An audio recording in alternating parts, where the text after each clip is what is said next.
Hello everyone, hope you guys are doing good. Today I will be walking you guys through chapter 13, practice problems number 2. So for the first question, it's asking us two professors sit on the opposite sides of a playground seesaw.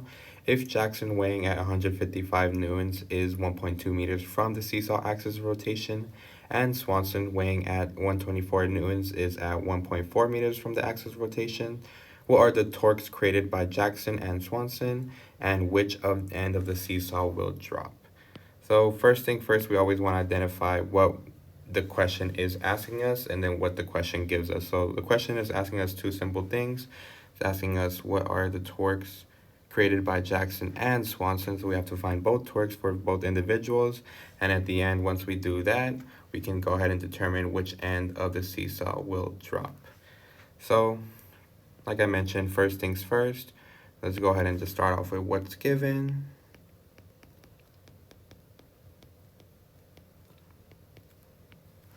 So we are giving the force, so we can kind of just determine, force, we can just put force of Jackson.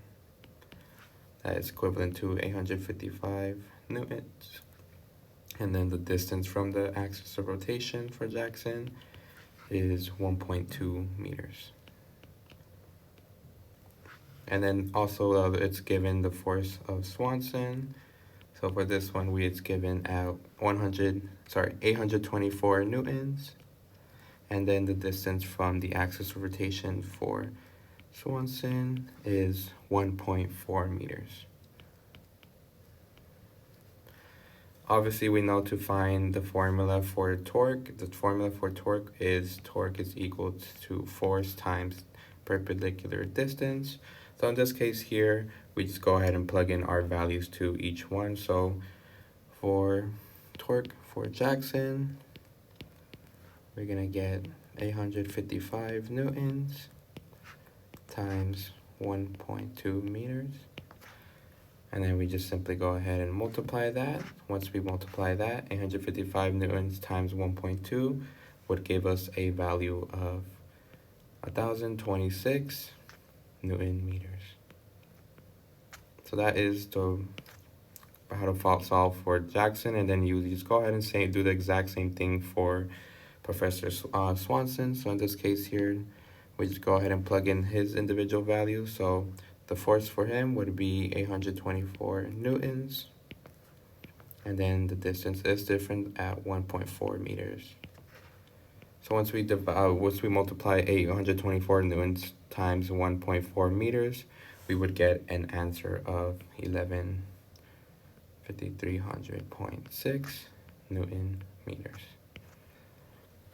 So this gives us the question for part A, which is what are the torques created by Jackson and Swanson. So as we see here, we see Jackson creating a total torque of 1,026 Newton meters, and then Swanson creating a total torque of 1,153.6 Newton meters. So in this case here, we do see that Swanson creates a better torque. So what this can indicate, since we know that,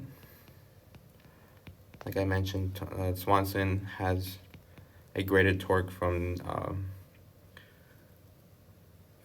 Jackson, so we can just go ahead and determine that Swanson's end of the seesaw will drop.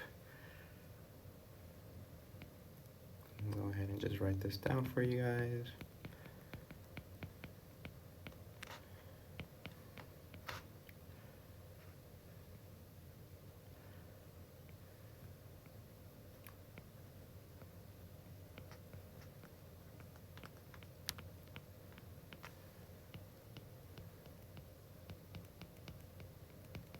And that is how you solve for question number 1. Relatively easy, so also just go ahead and highlight. So first and foremost, we just go ahead and find our values. Once we do that, we see that the overall better torque is going to be this one here, so we can just go ahead and determine that Professor Swanson's net torque is going to fall faster than the other one. All right, moving on to the next question. This question is asking us, Dwight and Jim push on the opposite sides of a swinging door. If Dwight exerts a force of 140 newtons at a perpendicular distance of 40 centimeters from the door hinges, And Jim exerts a force of 125 newtons at a perpendicular distance of 35 centimeters from the hinge. What is the resultant torque acting at the hinge, and which way will the door swing?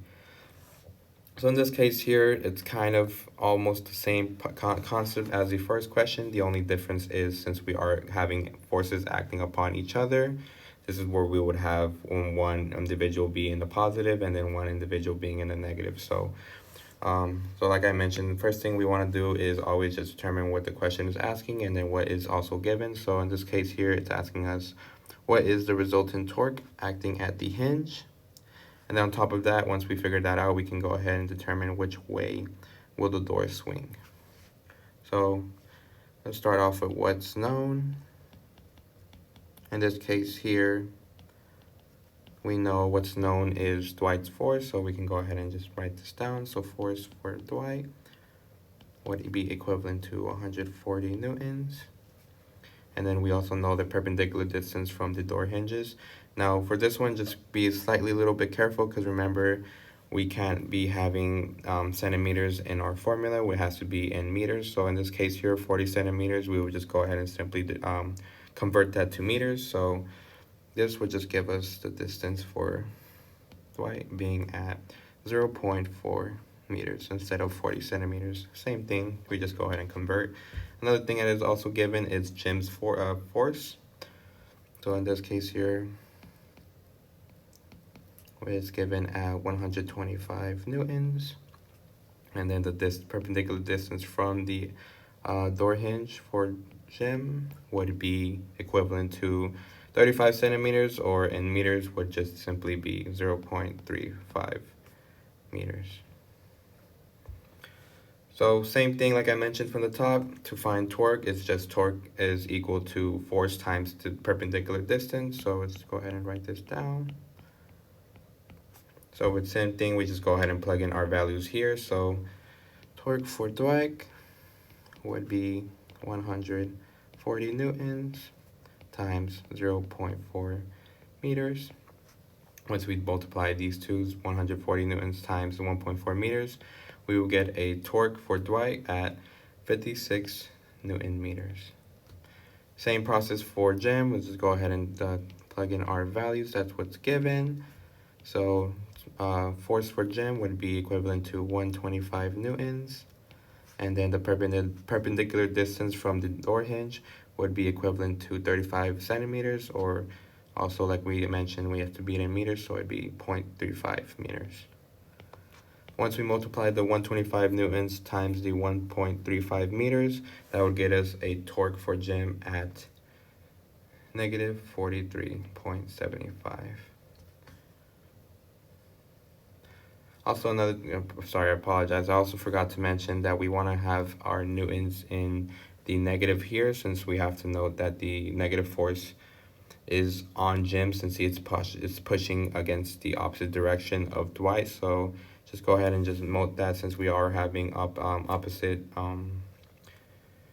forces being going against each other, so we want to have one, so that way we can determine which side it is going on. So in this case here, we just go ahead and put Jim's force in negative, so that would give us negative 43.75. Once we do that, we can just go ahead and do the sum of torque. So the sum of torque with this one, we would just simply add up the forces for each individual that was given here. So it would be 56 Newton meters for Dwight, and then with plus / minus 43.75 Newton meters for Jim. Now we just go ahead and simply do our simple math. We just add them each other. And so in this case here, since we have 56 Newton meters going in one direction for Dwight, and then we have negative 43.75 Newton meters for Jim, since it's going in the opposite direction, we would just simply subtract 56 to 43.75.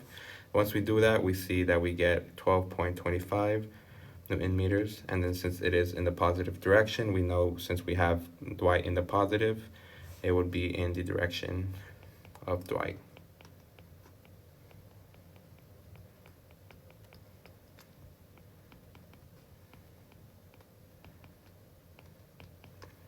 So, like I mentioned, went ahead and answered both questions here. So, what is the resultant torque at the hinge? We got for Dwight, we got 56 Newton meters, and then 4375, and then the resultant was simply 12.25, which gave us the sum, and then this can also just give us which direction it's going to. Since we mentioned that Dwight is in the positive, it will be going in the direction of Dwight. All right, moving on to question number 3. This one is asking us how much force must be produced by the biceps brachii at a perpendicular distance of 3 centimeters from the axis of rotation at the elbow to support a weight of 100 newtons at a perpendicular distance of 22 centimeters from the elbow. So like I always tell you guys, let's just go ahead and start off by looking for what the question is asking us for. So in this case here, it's literally just asking us for how much force is produced by the biceps brachii, so our force of muscle. So in this case here, always just go ahead and start off with what's known. So what's given here? So we are given the perpendicular distance of the muscle, which is 3 centimeters from the elbow, or the axis rotation. So in this case here, we always want to be careful with our units. So in this case, we always see it's in 3 centimeters. Let's just go ahead and convert that to our meters. So we would just go ahead and have 0.03 meters. And then since we are looking for the force of the muscle, that's what we're going to be looking for here today. But we are giving the force given of the supported weight here. So the force of the weight would be equivalent to 190 newtons. And then we're also given the perpendicular distance from the elbow of the weight. So in this case here, it is 0.22 meters since it's 22 centimeters, and we want to convert that to meters. And then we also know that the total torque, or the sum of torque, would be equivalent to 0 in this case here, since we know that so when it gives us the key word of supporting, this simply implies that that we are holding the weight steady, so aka not moving it. So whenever we have static equilibrium, our total net torque would be equivalent to 0. So that would be that, and then we would just simply plug it into our formula. So in this case here, it would be total of the sum of torque is equivalent to R2 force of muscle times the distance of muscle plus the force of weight times the distance of weight.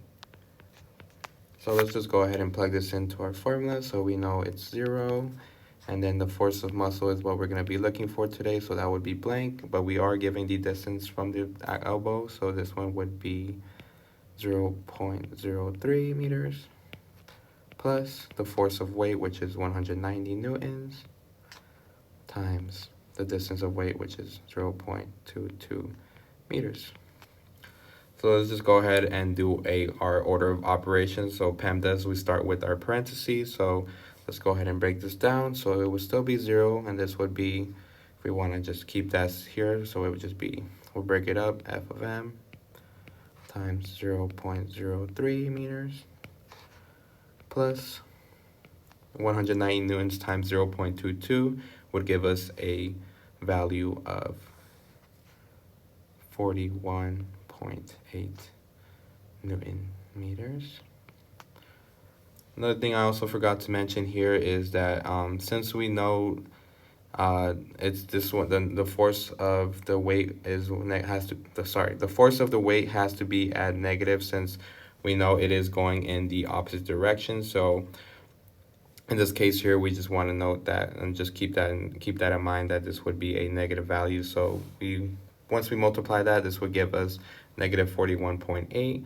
So now when we do the order of operations as well, we just go ahead and simply get 41.8 on the other side. So once we do that, it's 41.8 Newton meters. That would become positive. And now we would just have these terms here, the force of muscle times the distance of the muscle as well. So now we would just go ahead and divide these two values. these will cancel out, and then so once we get 41.8 Newton meters divided by 0.03 meters, this will give us an answer of the force of the muscle, aka the biceps brachii, would be equivalent to 1,393.33 newtons. So that would be our final answer for this question here. So we start off with what's known, and then we just break it down and put it into our formula. All right, last but not least, the last question, number 4, this is asking us to maintain a static equilibrium, how much force must be produced by the biceps brachii attaching at 90 degrees to the radius of 0.032 meters from the center of rotation at the elbow joint to support a weight of 100 newtons held in the hand of 0.2 meters from the elbow joint. So in this case here, it's going to be mostly the same processes as we did for or literally it's just the same process we would conclude with the top question number 3. The only difference is that the wording of the question is a little bit different. But in this case here, it is kind of, I would say, more easier to understand since it gives us that we are maintaining static equilibrium. So we know that we're going to be using that for our equation here. So let's go ahead and start off with what's known right here.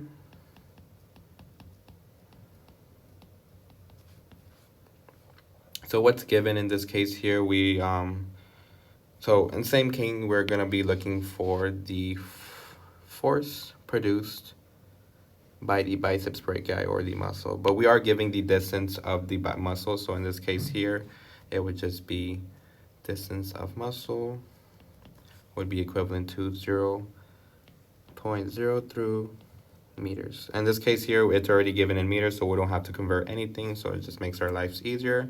We are also giving the force of the supported weight in this case as well.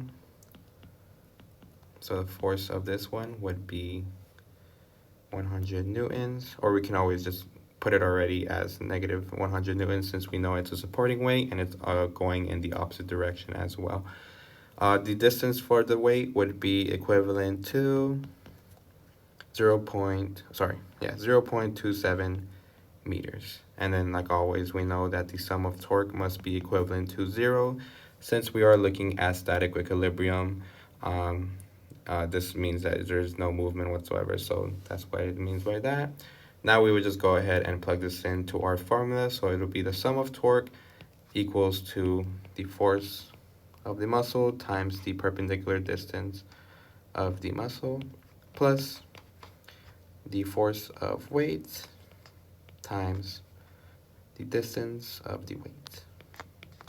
So once we plug that our value in, so we go ahead and get 0 is equal to, since we are looking for the muscle produced at the biceps brachii, this would just be blank here, and then we are given the distance of the muscle from the elbow joint. So in this case here, it would be 0.032 meters plus the force of weight would be equivalent to negative 100 newtons times the distance would be 0.27 meters.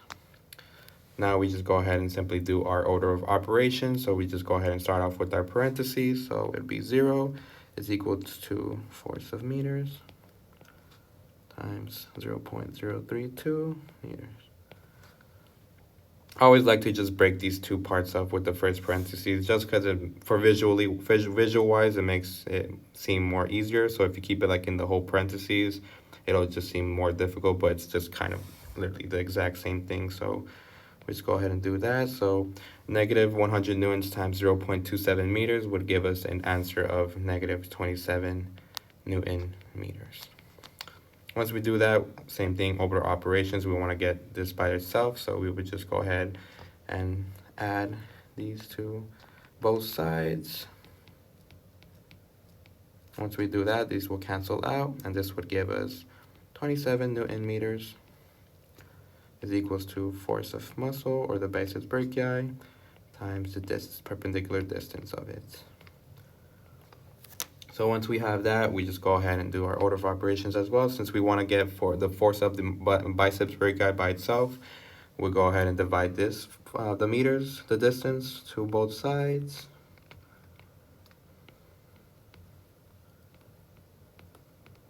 Once we do that, these will cancel out, and so it would just be 27 Newton meters divided by 0.032 meters, which would give us an answer of the force of muscle or the biceps brachii is equal to 842.75 newtons. So that would be the answer for question number 4. Like I mentioned, it's kind of the exact same process as question number 3. The only difference is the wording of the question, but feel free to ask me any questions if you guys have or need any clarification. Like always, I'm here to help you guys out. Have a good day.